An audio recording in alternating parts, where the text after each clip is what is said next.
For the past several years, I've been researching very large environmental works that lack classification, which along with my dissertation advisor, Richard Weller, at the University of Pennsylvania, we identified and named them mega-eco projects to fill this gap.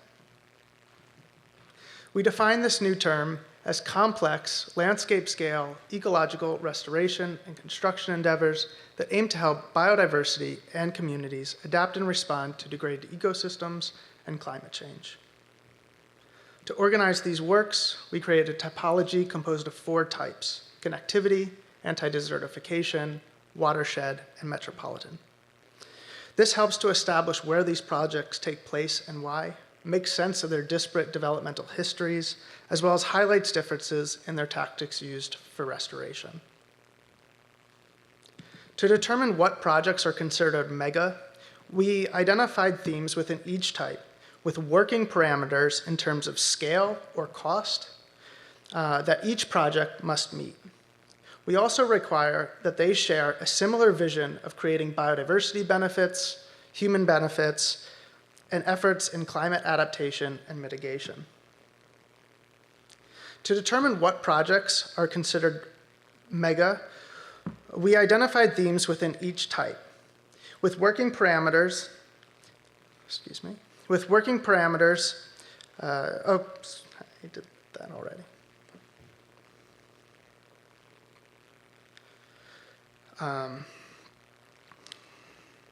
To determine what projects are considered mega, we identified themes within each type with working parameters in terms of scale or cost that each project must meet. We also require that they share a similar vision of creating biodiversity benefits, human benefits, and efforts in climate adaptation and mitigation. This typology reduced our original list of thousands of projects into a more manageable one with roughly 250 of the world's largest initiatives. Today, I will be using this platform to promote this new term and as a call to action for landscape architects and the allied design disciplines to get more involved, study, and to perhaps one day reestablish the profession as key collaborators and creators of these works once again. In this presentation, I will showcase what a mega-eco project looks like and discuss where I believe there are opportunities for landscape architects to make an impact on the Great Green Wall Initiative. I will end by highlighting some of the discipline's past and current contributions to these works, but before getting further into what mega-eco projects are, it is important to recognize the current context in which they arise.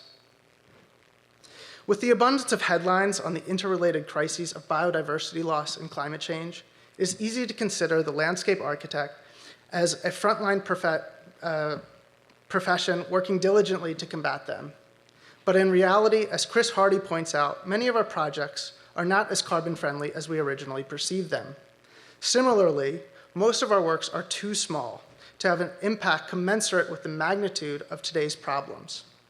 Not that every bit doesn't add up, but to put these crises into perspective, I'd like to introduce a few statistics that illuminate the size of interventions needed to adequately address them. In the last 50 years, populations have declined on average 69%, and now 1 in 8 plant and animal species are at risk of extinction. Over half of the world's habitable land is currently being used for agriculture, and 75% of the Earth's total land area is considered substantially degraded by human activity, with this figure to reach 95% by 2050 if current trends continue. The IPCC's goal of limiting warming to 1.5 degrees Celsius, generating the least possible harm to people and the planet, survives only by a thread, with 9 of 90 possible scenarios remaining that maintain this level of warming, though they all have run over, which require massive carbon sequestration. Some of the fight for our planet will be outside of the domain of the profession, like weaning off of fossil fuels.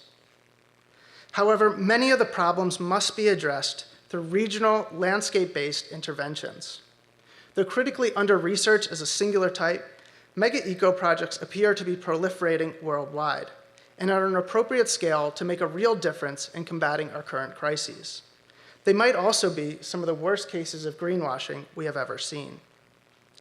Yet despite their opportunity, these endeavors are often conspicuously absent of landscape architects in the modern day. If Frederick Law Olmsted's declaration that the profession has the capacity and skill set to have dominion over all natural and built environmental endeavors, then these works are missing critical insight to help further develop and influence them for the better. My interest in mega-eco projects and my pursuit to become a landscape architect began while serving as an agroforestry extension agent as a Peace Corps volunteer in Senegal. Towards the end of my 2 years of service, I grew tired of the limited impact that I was having, and as a result, I often found myself in this hut, daydreaming about the Great Green Wall Initiative taking place just north of where I was living. During this experience, I realized that my background and introduction to the hard sciences was not as useful as I had hoped. Instead, I was looking for a discipline that claimed to have expertise in collaborating with local stakeholders, with someone like Samaharitu Ben Bakan, or best friend Gallo Jallo, who might have a limited voice in an international context, but as a farmer is a key component to the long-term success in restoring degraded habitats.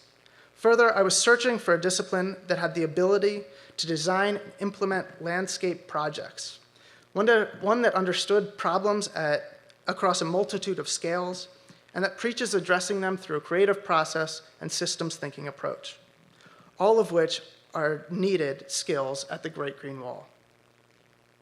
This LAF Fellowship allowed me to return to Senegal from January to March of this year and trace the project's progress across the country, assessing specifically how landscape architects can get involved and make an impact. It also challenged me to investigate the contributions that the discipline had over these works. For those who are not familiar with the Great Green Wall, it was first envisioned in the 1950s by British forester Richard St. Barbe Baker, who after an expedition from Algeria to Kenya was shocked at the deforestation happening across the continent, especially around the fragile ecosystems near the Sahara Desert. As a result, he proposed a 50-kilometer wide belt of trees encasing the entire edge of the desert to stop its advance. Half a century later, the African Union formed a scaled-down but no less ambitious version of this idea seen here in green. After several years of failing to plant trees across the continent, the project adjusted its goals to restoring 100 million hectares over similar boundaries.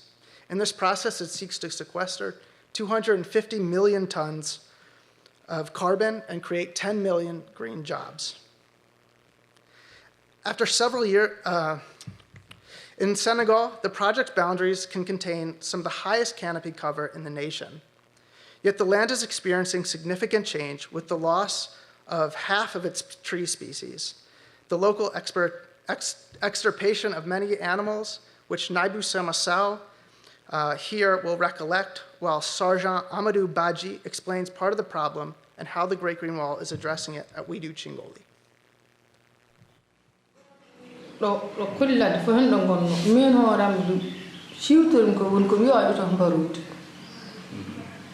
Sabdo wonno ɗo pobbi wonno ɗo girji wonno ɗo boyeji wonno ɗo leydi wonno ɗo jaawe wonno ɗo kakurlaɓe fo jeyi. Oui. Vous restez quelques années après, même si on ne plante pas des arbres, vous vous retrouvez qu'il y a de nouvelles espèces qui avaient disparu dans la zone que vous retrouvez petit à petit dans les parcelles. C'est-à-dire si on laisse, s'il n'y avait pas de clôture, il y a le bétail qui passe tout le temps pour nettoyer tout ce qu'il y a là-bas. Mais si on a bien clôturé, vous vous rendez compte qu'il y a des espèces que vous imaginez qui étaient un peu rares et que vous voyez de manière très dispersée parfois dans les parcelles. Et ça, c'est l'impact des clôtures qui permet d'avoir ces diversités. Maintenant, si on a plusieurs espèces dans une zone, bon, la biodiversité animalière aussi, vous pouvez facilement vous en rendre compte. Parce qu'au niveau de la parcelle 2008, on nous dit que souvent, il y a des chiens qui passent là-bas. Les gens qui récoltent la gomme arabique disent que si vous ne protégez pas les saignées que vous faites, il y a des chiens qui vont passer pour pour saboter ce que vous avez fait. Parcelles comme les parcelles 2000, c'est-à-dire les premières parcelles que la Grande Muraille a installées. Si vous y rendez maintenant, vous vous rendrez compte que dans les parcelles et en dehors des parcelles, il y a une nette différence. At Coily Alpha, one of these fenced lots reaches 1,000 hectares.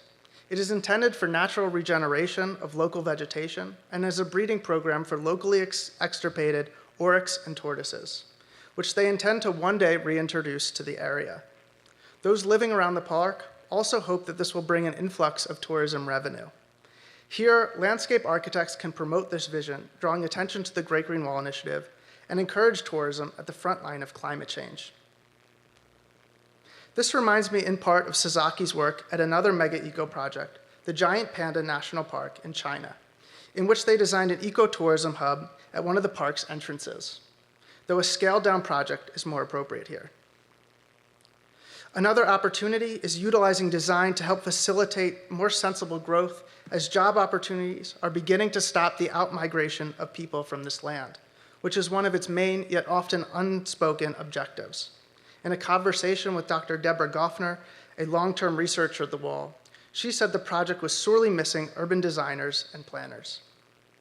Site-specific plans derived through design charrettes are needed to help illuminate local wants and needs spatially. At Mbar Awa, the workers must walk over a kilometer for their women's garden in heat that rarely falls below 110 degrees Fahrenheit. And the irrigation infrastructure, as a result of its distance to the well, has been out since the first time I visited this project 5 years ago. This common intervention also needs to be reimagined by landscape architects to also serve as a meeting place, a place of respite, recreation, and more. At Widu Chingoli, Mbar Awa, and other villages, the Luma, or weekly market, have little shade which halt economic activity and create discomfort during the hot hours of the day from 11 a.m. to 5 p.m., which could be drastically improved through design. Landscape architects could also help in mapping and evaluating this project. Though academic research is abundant here, the Senegalese initiative does not have a single map that identifies all their projects. Since the discipline's founding with Olmsted, landscape architects have a historic role in advocacy. Here, nomadic and semi-nomadic pastoralists are often regarded as second-class citizens, and poorly designed interventions disrupt their ability to make a living. The Great Green Wall proposes to build roads through this roadless area that would make their lifestyles untenable in the future, something which our drawings and visuals could help to enlighten and clarify. As livestock numbers are too high here, advocacy may also take the form of promoting smaller herds with payments for ecosystem services. Advocacy can also highlight the need for greater funding and transparency at home, with the not-so-recent headlines stating that the Great Green Wall is currently financed at $14 billion, only $20 million has reached Senegal. Advocacy is also strengthened and made possible through educational exchange with local stakeholders that lead to new possibilities and greater understanding. Regional planning would help the Great Green Wall actualize its goals. It could further the initiative's drive to create sustainable industries for the sale and exportation of agricultural and husbandry goods abundant in its boundaries. It would also permit greater land use and scenario planning for what the region could look like in the future and establish connectivity between their disparate interventions that attempt to holistically restore the land. As mega-eco projects proliferate, I believe landscape architecture must reinvest in its regional planning curriculum, which is often neglected in the United States. Regional planning is commonly viewed as critical to addressing climate change and biodiversity loss. Mega-eco projects could serve as a conduit used to help augment its study in the classroom, make new partnerships that could lead to future studios and new collaborations between academia and practice. Because of my earlier fumbling, I won't have too much time to go over this, but landscape architects have been abundant in the very beginning of these projects at working at such a large scale, like Frederick Law Olmsted and Charles Eliot. They created really the tools that we use to create connectivity projects. and more modern landscape architects like Anne Winston Spirn and Con Jin Yu are now creating mega eco projects as well. And they stretch across really the 4 typologies that I mentioned.